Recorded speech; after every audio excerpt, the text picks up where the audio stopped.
Boil মাছৰ বাবে প্ৰথমে মাছখিনি ধুনীয়াকৈ ধুই ল'লোঁ আৰু লাগিব আমাক জালুক কেইটামান, নহৰু এটা, পিঁয়াজ এটা, বিলাহী এটা, আদা আৰু নেমু এটা। প্ৰথমে কেৰাহীটো গৰম কৰি ল'লোঁ।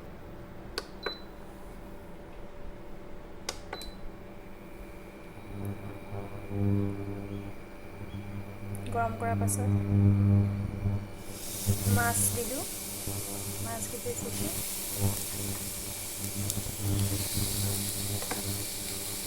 তাত দিম এতিয়া সোৱাদ অনুসৰি ৰঙৰ কাৰণে কাশ্মীৰী মিৰ্চ অকণমান,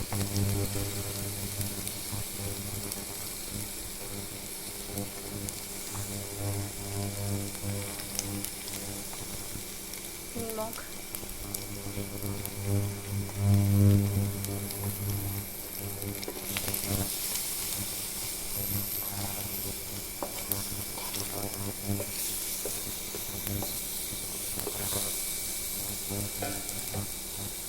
এতিয়া মই পানী এমক দিছোঁ, উতলা গৰম পানী।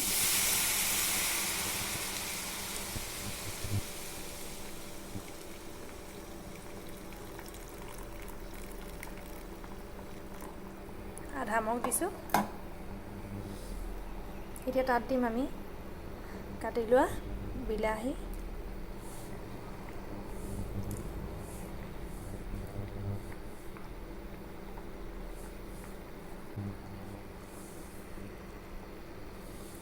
কাটি লোৱা পিঁয়াজখিনি আৰু জলকীয়াকেইটা এতিয়া সিজিবলৈ দিম। এতিয়া তাত দিম আমি নহৰু আৰু আদা বটাখিনি, নহৰু, আদা, জালুক।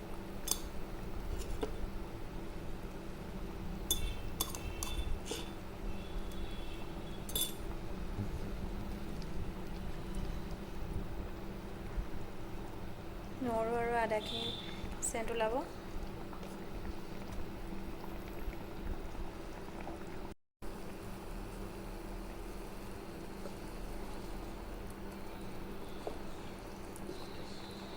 লাহে লাহে সিজিছে।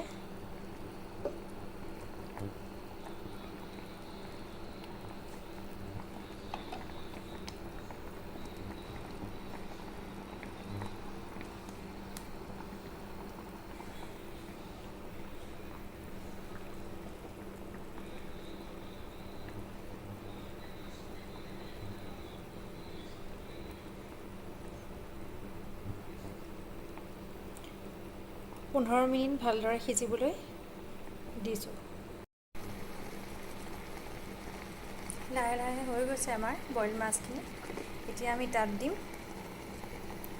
নেমু পানী।